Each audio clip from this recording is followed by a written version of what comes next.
नमस्कार दोस्तों, आप सभी का स्वागत है। देखिए कक्षा 10 में जो माता का अंचल जो पाठ रहता है वो अपनी जो पुस्तिका है कृतिका भाग 2 उसका पहला ही पाठ रहेगा माता का अंचल। उसके जो एमसीक्यू क्वेश्चंस बनते हैं यानी एबेसिडे वाले जो क्वेश्चंस बनते हैं उनकी अपन बात करते हैं। तो चलिए शुरू करते हैं आज का ये वीडियो। देखिए सबसे पहला जो प्रश्न है कि माता के अंचल पाठ के लेखक का नाम क्या है। महादेवी वर्मा, शिव पूजन सहाय, जैनेन्द्र कुमार या कमलेश्वर।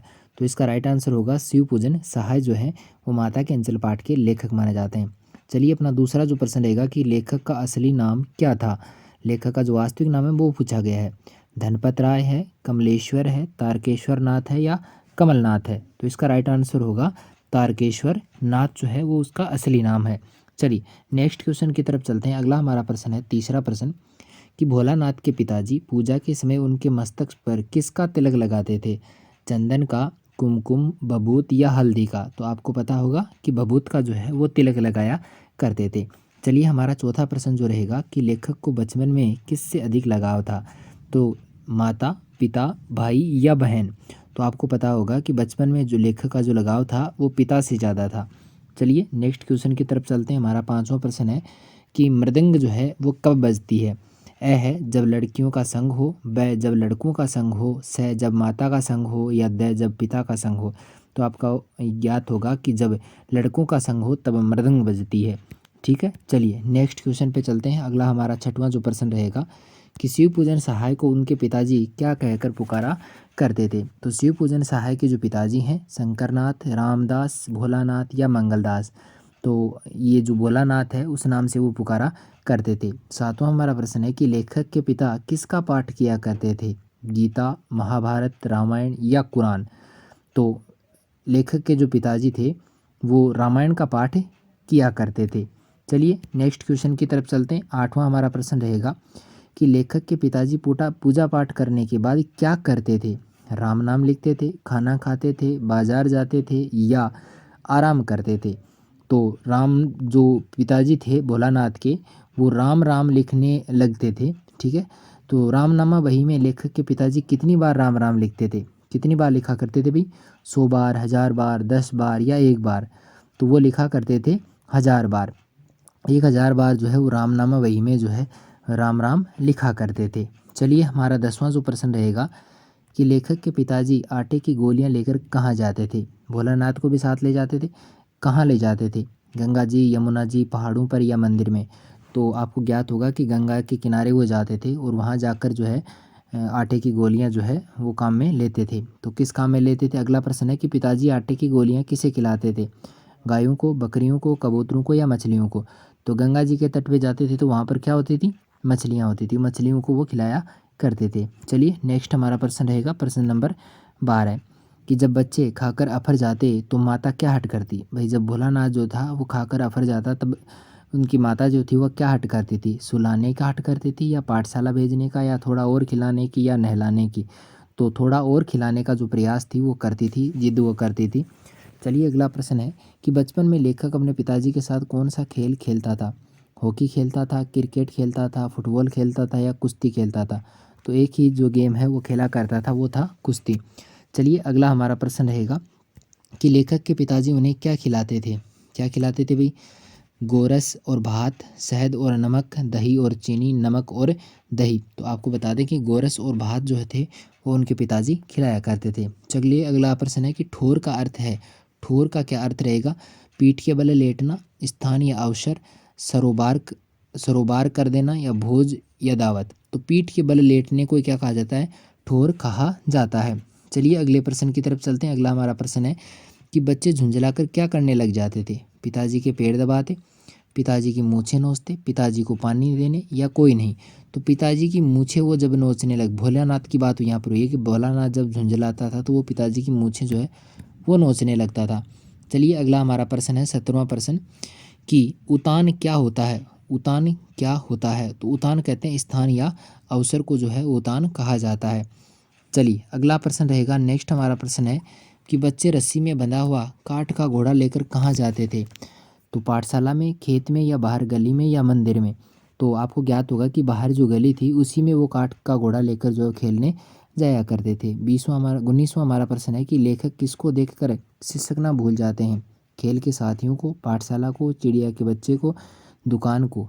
तो देखिए जो खेल के उनके साथी थे, जब माता उनके बालों में तेल डालती थी तो वो रोने लग जाता था। तो बच्चों को खेल के जो साथी थे उनके, उनको देखकर वह सिसकना भूल जाता था। अगला प्रश्न है कि अमोला किसे कहते हैं? आम का उगता हुआ पौधा, आंवला, अनार या एक प्रकार की सब्जी। तो अमोला जो था वो आम का उगता हुआ एक पौधा था। ठीक है, याद रहेगा। चलिए नेक्स्ट हमारा प्रश्न है 21वां प्रश्न कि लेखक की माँ उसे पकड़कर कौन सा तेल सिर में डालती थी? तो लेखक की माँ नारियल का, बादाम का, मूंगफली का या सरसों का। तो लेखक की जो माँ थी वो सरसों का तेल जो थी वो उनके सिर में डाला करती थी। चलिए 22वां प्रश्न है कि भोलानाथ और उनके साथी निम्न में से कौन सा खेल नहीं खेलते थे? ए है मिठाई की दुकान, ब है खेती करना, स है बारात का जुलूस निकालना और द है क्रिकेट। तो ये उपरोक्त जो तीनों थे वो खेला करते थे, लेकिन क्रिकेट जो था वो नहीं खेलते थे। तो इसका राइट आंसर होगा क्रिकेट। अगला प्रश्न है कि दो लड़के बैल बनकर क्या खींचते थे? मोट खींचते थे, हल खींचते थे, बैलगाड़ी या आपस में लड़ते थे। तो आपको ज्ञात होगा कि दो लड़के जो थे वो बैल बनकर मोट खींचा करते थे। चलिए नेक्स्ट प्रश्नों पे चलते हैं। 24वां हमारा प्रश्न है कि मकई के खेत में किसका झुंड चर रहा था? बकरियों का, भैंसों का, चिड़ियों का या गायों का। तो उस खेत में जो था वो चिड़ियों का झुंड चर रहा था। चलिए अगला प्रश्न है कि लड़के और पराई पीर नहीं समझते, लड़के और लंगूर या लड़के या गधे, लड़के या बंदर या लड़के या घोड़े। तो यहाँ पे होगा बंदर। लड़के और बंदर जो पराई पराई पीर जो है वो नहीं समझते, यानी दूसरों की पीड़ा को नहीं समझ पाते। चलिए हमारा 26वां प्रश्न है कि माँ ने भोलानाथ के घावों पर क्या लगाया था? नीम के पत्ते, घास का तेल, पीसी हुई हल्दी या मरहम। तो पीसी हुई हल्दी जो थी वो माँ ने भोलानाथ के घावों पे लगाई थी। भोलानाथ को कौन सी शरारत महंगी पड़ी थी भाई? तो चूहों के बिल में पानी डालना, दोस्तों के साथ स्कूल बंक करना, गुल्ली डंडा खेलना या बारातियों को चिढ़ाना। तो चूहों के बिल में पानी डालना जो था वो भोलानाथ को बहुत महंगा पड़ा था। चूहों के बिल में पानी डालने से बिल से क्या निकला था? अगला प्रश्न है तो चूहा, नेवला, सांप या मेंढक। तो आपको ज्ञात होगा कि सांप जो था वो बिल से निकला था, उसी के डर से बच्चे जो है बेतहाशा भागे भी थे। चलिए 29वां हमारा जो प्रश्न रहेगा कि सांप के डर से भोलानाथ ने कहाँ शरण ली थी? ये शरण है भाई यहाँ पे ना, कहाँ शरण ली थी? पिताजी के पास, माताजी के अंचल में, मित्र के घर या दादी के पास। तो माता के अंचल में वो अंत में जाता है जब बहुत ज़्यादा वो डर जाता है। 30वां प्रश्न है कि बच्चे हमजोली के साथ मिलकर क्या करने लगते थे? तो जब उनके साथी मिल जाते थे तो नाचते थे या तमाशा करते थे या खेल खेलते थे या इनमें से कुछ नहीं करते थे। तो वे तमाशा करने का काम जो थे वो किया करते थे। चलिए अगला प्रश्न है कि मिठाई की दुकान किसका चंदवा तानकर बनाई जाती थी? ए है सरकंडा, ब कपड़ा, स गाय और द पत्तों। तो मिठाई की दुकान पर जो चंदवा ताना जाता था वो ताना जाता था कागज़ का। तो इसका राइट आंसर होगा कागज़। चलिए हमारा नेक्स्ट प्रश्न जो रहेगा कि घरौंदा बनाने के लिए दीवार किसकी बनाई जाती थी? ठीकरों के बटखरे की, कागज़ के टुकड़ों की, दिया सलाई की डिब्बियों की या धूल की मेड़। तो धूल की मेड़ से जो है वो उनकी दीवारें वो बनाया करते थे। अगला प्रश्न है हमारा कि बच्चे कौन से मेले में जाते थे? तो बच्चे शिवजी के, ददरी के, श्याम जी के या पहाड़ी। तो बच्चे जो थे वो ददरी के मेले में बातों ही बातों में जाया करते थे। चलिए हमारा 34वां प्रश्न जो रहेगा कि लेखक ने बूढ़े वर को क्या कहकर पुकारा था, चिढ़ाया था ना उसको? तो बटोही है, खसूट, खब्बीस, बाबूजी या श्याम बाबा।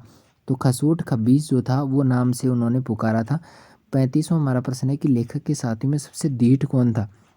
सबसे ढीठ की बात करें तो बेजू, भोलानाथ, मूसन या गणेश। तो बेजू जो था वो सबसे ढीठ माना जाता है। अगला है बुढ़वा बुढ़वा बेईमान मांगे करेले का चोखा कहकर बच्चों ने किसको चिढ़ाया है?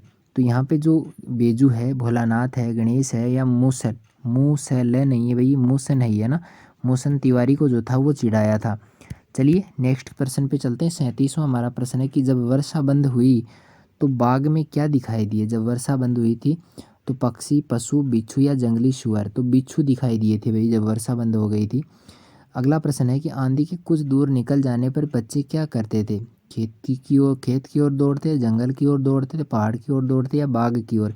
आपको ज्ञात होगा कि जब आंधी आती है तो आम के जो पेड़ थे उनसे आम गिर जाते हैं, इसीलिए बच्चे जो थे वो बाग की तरफ दौड़ते थे ताकि वो मीठे मीठे आमों को जो है वहाँ से ला सकें। चलिए हमारा 39वां प्रश्न है कि इकट्ठा होते ही बच्चों की क्या राय जमती थी? बारात का जुलूस निकालना, खेती करना, दौड़ पड़ना या इनमें से कोई नहीं। तो खेती करने का जो काम था वो किया करते थे जब बच्चे इकट्ठा होते थे। अगला प्रश्न है कि बटोही कुछ देर ठिठक कर क्या करने लगते थे? बच्चों का तमाशा देखते, बच्चों की पाठशाला जाते, बच्चों को पूजा पाठ करते देखते, खेतों की तरफ जाते देखते। तो बच्चों का जो तमाशा था वो देखने वो लग जाते थे, यानी कुछ सेकंड के लिए बच्चे तमाशे करते थे, उनको देखने के लिए वो रुक जाया करते थे। तो चलिए, आज के ये मेरे जो प्रश्न हैं वो आपको कैसे लगे मुझे कमेंट करके ज़रूर बताएं। वीडियो अगर पसंद आया है तो लाइक ज़रूर करें, दोस्तों के साथ शेयर भी करें, और एक एक कमेंट जो है वो रोज़ ज़रूर कर दिया करें। चलिए, ताकि आप किस प्रकार पढ़ाई कर रहे हैं उसका पता जो है हमें चलता रहे। तो चलिए, आज के लिए इतना ही, मिलते हैं फिर एक नई वीडियो के साथ में, तब तक के लिए धन्यवाद।